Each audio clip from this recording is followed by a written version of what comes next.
Andrew Jacked and Hunter Labrada continue to be a thorn in each other's side. Whether you believe it or not, most people do not. Everybody thinks, oh, Andrew Jacked, he could even win the Olympia. Nobody puts Hunter Labrada in that situation. And year after year, they play side by side, just like this year. Andrew Jacked got 5th, Hunter Labrada got 6th. Just like last year, Hunter Labrada got 6th to Andrew Jack's 5th place. Even the year before, I mean, you can dig even further. 2022, Hunter Labrada got 7th to Andrew Jack's 8th. So, in that situation, Hunter Labrada got the Duke. But the two have been battling it out year after year. And it is a funny situation. Like I said, everybody maybe overhypes Andrew Jacked and underhypes Hunter Labrada. And it makes for a pretty interesting feud. It makes for good arguments in the comments below. Let us go through these shots one by one. Andrew Jacked and Hunter from the 2024 Mr. Olympia. And it's always exciting with these fresh new versions of these guys. Now, don't get me wrong. If they competed at, say, a Texas Pro where Andrew Jacked is on, I don't think there's any doubt in anybody's mind. I think an on 100% Andrew Jacked does defeat a Hunter Labrada, but here we have a situation where Andrew Jacked, he does not bring his A game to the Mr. Olympia. And in terms of Hunter, I've seen him not quite so good. I've seen him very good. I think this year, for Olympia showings, he gets an A plus for his capabilities, what I've seen him do before. I mean, this is maybe the best Hunter Labrada that we've seen. He is pulling a deep vacuum, and no, he's not like Hattie Shupin, built like them guys, Derek Lunsford, but he is working. He is putting the work in. You don't just pull a vacuum like that without lots of practice. Now, in terms of Andrew Jacked, we have seen a much better midsection, and that's his strong point. Even at the Texas, his arms were a lot bigger, so he's kind of downscaled everywhere. Is he losing to Hunter? Is that what I'm saying? That is not what I'm saying. But it is a closer gap between the two in the front double. And the front lat spread. This is kind of the same thing, guys. Andrew Jacked, sure. Yeah, he's probably winning both shots. With ease? Probably not this time. And sizing is not an issue. I've seen them side by side. Hunter's not that short. Andrew Jacked, he leans a lot in his shots. He leans his head back. It's probably what he does. But the lats are not as stingy as they usually are. They sting his opponents like a bumblebee. Bzz. But either way, guys, his V-taper is down, still beating Hunter's, and Hunter's front lat spread. Let me ask you a question. Have you ever seen Hunter Labrada look quite so good? Not much talked about this guy. I've seen Saunch Bodybuilding, Josh Saunch over there at Bodybuilding News Network. He's done some videos on him, and he does, I'm telling you right now, this guy has shown a lot of improvement. But yeah, I mean, come on. Turn to the side, and these are shots where the edge that Hunter has is really going to show up. And it does. I mean, come on. Look how thick Labrada is next to Andrew Jacked. Wow.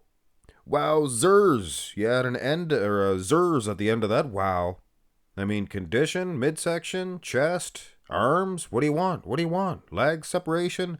Hunter Labrada is basically crushing Andrew Jacked. So this could be a situation where Jacked was, yes, overhyped a little bit. And they were pushing him down. They kept pushing him down past Martin Fitzwater, and they just couldn't do it past Hunter Labrada. I don't know, man. Hunter looks pretty good. Side tricep as well. I don't think there's any question. At least in the front shots, Hunter showed some improvement. Side shots, most certainly, easily go to Hunter Labrada. More so than the front shots were going to Andrew Jacked. And that's usually not the case. It's usually a blowout. And if I'm not mistaken, at the Texas, a couple of years back, Jacked was pretty close to Hunter from the side. It was still a Hunter game, but he had improved. Of course, he was holding his leg. The Tyler Mannion says not to do it that way, but he looked good doing it that way. From the side, it's Hunter Labrada all day. As Louis Marco says, all day and daily. Dice to the socks. Let's stop fooling around. Let us go to the back development. And Andrew jacked over the year, since last year's Texas to this year's Texas. Sure, he showed a lot of improvement in the lat insertions, even the conditioning from behind. Now, what he brought to the Olympia, it looks different. He's flexing his back lat spread way different. He's not leaning back. And Hunter Labrada, he kind of is. He's leaning back more than he usually did, and he's showing off that thickness, the lower lats. But still, I think this is closer than most people would have suggested. Most people would have figured, no, Hunter's going to destroy him. And you look at the hamstrings, even the glutes. I think it is possible that Hunter Labrada should have got a better placing than Andrew jacked. I wonder why he didn't. Surely it wasn't the posing, because when they call for a pose, Hunter Labrada strikes it, and the rear double by.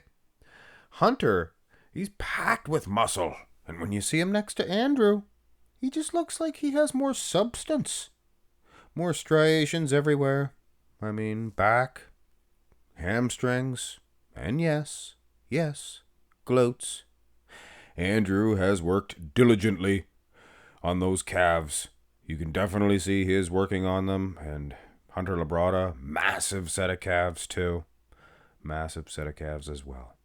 The back, hey, I'll admit, Andrew, not bad at all. The back itself, lat insertions are there. He's not missing anything, but you compare it with a shorter guy, a smaller guy, and Hunter, let's face it, might not be the prettiest looking back in the world, with all due respect, Mr. Labrada, but it is a very dangerous one. Reminds me of Jay Cutler's.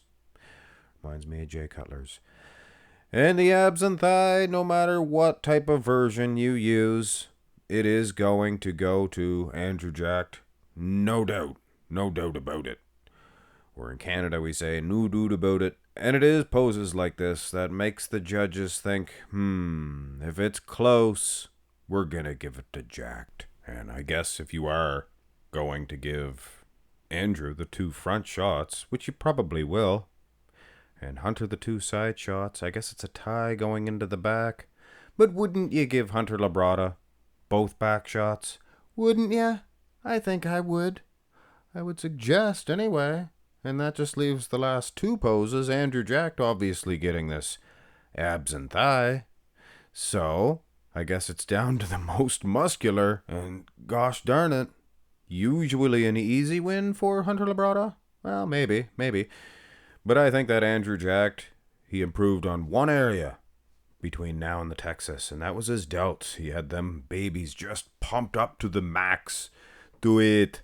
So he does look good.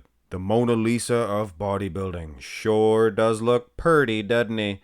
Next to Hunter Labrada. Of course, Hunter, he means business. His wheels, Andrew's quads are pretty nice too. So it actually is close. It is close in the most muscular. Of course, it was close in the 2 front shots, which was quite a shocker. Quite a surprise indeed. And considering I personally gave Hunter Labrada both of those back shots, I would honestly give a slight edge to Hunter Labrada. But it's absolutely in no way, shape, or form me saying that he was robbed. Nobody was robbed. But the thing of it is, lads, lattices, everybody in between, the finals, Hunter was not as good. Andrew jacked was better. So yeah, when it's that close, you tweak them one way or the other, the judges are absolutely going to go with Andrew jacked. And because of that, yes, they did, in fact, choose the right man, like they usually do. Anyway, that's my opinion on Andrew jacked versus Hunter Labrada. Still very close between the 2, and I expect these 2 guys to be a thorn in each other's side. 5th and 6th. Next year could be 4th and 3rd. You never know. You never can tell until the day.